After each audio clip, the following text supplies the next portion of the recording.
Top quality और consistent performance के लिए सिर्फ सिल्वर पंप्स एंड मोटर्स, नाम याद रखना। આ તરફ દાહોદના ધારાસભ્યના પિતા પર યુવરાજસિંહ જાડેજાના ગંભીર આરોપ. ભાતીવાડા ગામની શ્રી કેદારનાથ આશ્રમ શાળાની ભરતીને લઈને આરોપ લગાવ્યો છે.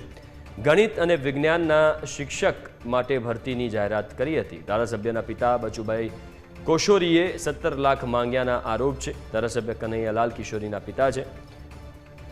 બચુભાઈ કિશોરી આશ્રમ શાળાના ટ્રસ્ટી પણ છે. બચુભાઈ કિશોરી વિડીયો અને પુરાવા સાથે યુવરાજસિંહ જાડેજાએ આક્ષેપ કર્યા છે.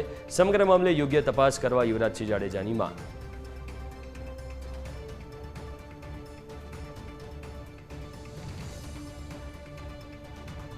અમે ડાયરેક્ટ કેમ નથી કહેતા કે બજારમાંથી તમે પૈસો લાવીને આલો, એમ બી નથી કહેતા. એ તો જેની પાસે પૈસા નથી તો અમે એને છૂટછાટ આપીએ. અમારી મળની વાત નથી કે ભાઈ તમે એ કરો, બાકી કરવાનું તો પડે. એમાં તો બધાને પછી એકને છૂટાઈ લે, બધા જ કહેવાનું કે મારે બી બીજા ત્રીજા બધાને, કોઈને પછી મારાથી હર કોને થોડું હા કોઈને આપણે કોઈ પાસે પરિસ્થિતિ નથી, થોડું આગળ પાછું કરી એ બધું વાત નથી. સાહેબ કે ફાઇનલ કયો તમે કે મેં તમને રીનાબેન છે ને, અરે સરલાબેન, કેટલા બધા નથી વાત પૂછવાની જરૂર નથી. બધાને અમે 17 લાખ. તમારે મેં તમને કીધું હતું હવે તમારી કેપેસિટી છે તો તમે ઓછા કીધું ને, અમારે હું આટલા આપી શકાય. એટલે આપણે એની પછી છે તો આજે ને આજે તમારી કરી નાખી તો તમે વ્યાજમાં કાઢીને પ્રથમ તો કેમ કે આજે અમારે સંસ્થા એમની 17 લાખ તો નથી પહોંચાય એમ. 17 લાખ તો નથી પહોંચાય. તમે તમારી રીતે કહેજો ને યાર, તમને છૂટ આલું છું મેં તમને કીધું. આપણે સાહેબ પૂરી લોન નહીં, તમે કેટલું કહો તમારે આ ખુલ્લી વાત છે ને, આમાં કઈ ખાનગી તો છે જ નહીં.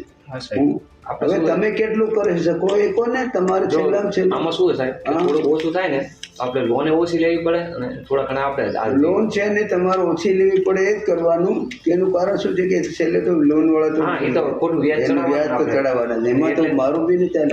આપણે અમે બી વ્યાજથી જ વાપરીએ છીએ, બધા વ્યાજથી ચાલે.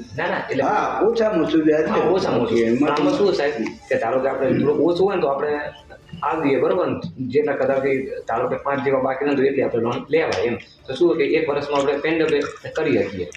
હા તો તમે જ કહો ને તમારી રીતે કહો. ચાલો તમે હું મને યોગ્ય લાગે જશે એમ કે બસ મને કેમ કે પછી બધાને એમ નહીં થવું જોઈએ ને યાર કે આમ કરીને મને એવું એ બી તો જવું પડે ને. અમારે 12 જેવું થાય ને સાહેબ તો શું હોય કે આપણે થોડા ઘણા કરીને લોન ઓછી કરાવવી પડે. હા સમજ્યા ને, 12 ને 13 કરી દીધો બહુ. ચાલો ફાઇનલ કરો બધી કનુભાઈ 13 લઈ લેવાના. તમારી કેપેસિટી કેટલી હું તમને અંદાજ કહી દઉં. તમે કોને તો ઘણા પૈસા લે, 15 લઈને 20 લઈને 12 લઈને 11 લઈને જેવો ભાવ છે.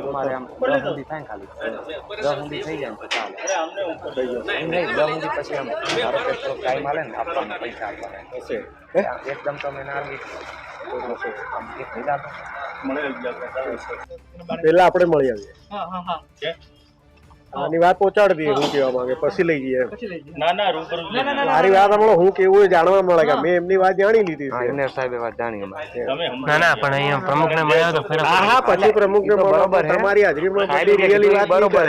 હું ધારો કે એમ કહી કે સાહેબ આટલું આવું આવું કહેવાય છે, તમારું શું કેવું ના થાય તો વાત પતી ગઈ.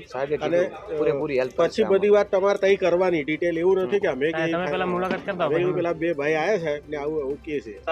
શ્રી કેદારનાથ આશ્રમ શાળા કેદારનાથ મહાદેવ મંદિરની બાજુમાં, મૂળ પોસ્ટ ચોસાલા ગામ અને તાલુકો અને જિલ્લો દાહોદ. આની અંદર અલગ અલગ વિષયોની ભરતી બહાર પાડવામાં આવી શિક્ષકોની લઈને, જેમાં 6 થી 8માં ગણિત વિજ્ઞાનના શિક્ષકની ભરતીમાં એક ઉમેદવાર પાસેથી 17 લાખ રૂપિયાની માંગણી કરવામાં આવી. જે પૈસાની માંગણી કરવામાં આવી હતી તે પંચમહાલ આદિવાસી પ્રગતિ મંડળ ભાટીવાડાના પ્રમુખ શ્રી બચુભાઈ એન કિશોરી દ્વારા 17 લાખ રૂપિયાની માંગણી કરવામાં આવી હતી.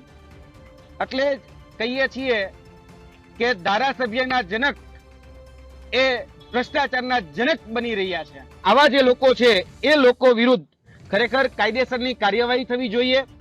હવે અમારી માંગણી છે કે અમે સ્પષ્ટ કહીએ છીએ કે અમે જે આ વસ્તુ આપી રહ્યા છીએ એ તમામ વસ્તુ મેં ક્રોસ વેરીફાઈ કરેલી છે અને શિંદે ચડ્યો ચોર એવું બિલકુલ નથી.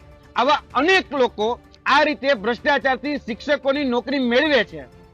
તો આને દાખલારૂપ વિડીયો આધાર પુરાવો સમજી અને જેટલી પણ આશ્રમ શાળાઓની અંદર આ રીતે કૌભાંડ ભ્રષ્ટાચારથી ગેરરીતિથી નિમણૂક આપવામાં આવી રહી છે તેની ક્રોસ વેરીફાઈ કરી અને ખરેખર એક દાખલારૂપ કાર્યવાહી કરવામાં આવે તે પણ અમારી માંગણી છે. વગદાર વ્યક્તિઓ વિરુદ્ધ પણ કાયદેસરની કાર્યવાહી થવી જોઈએ.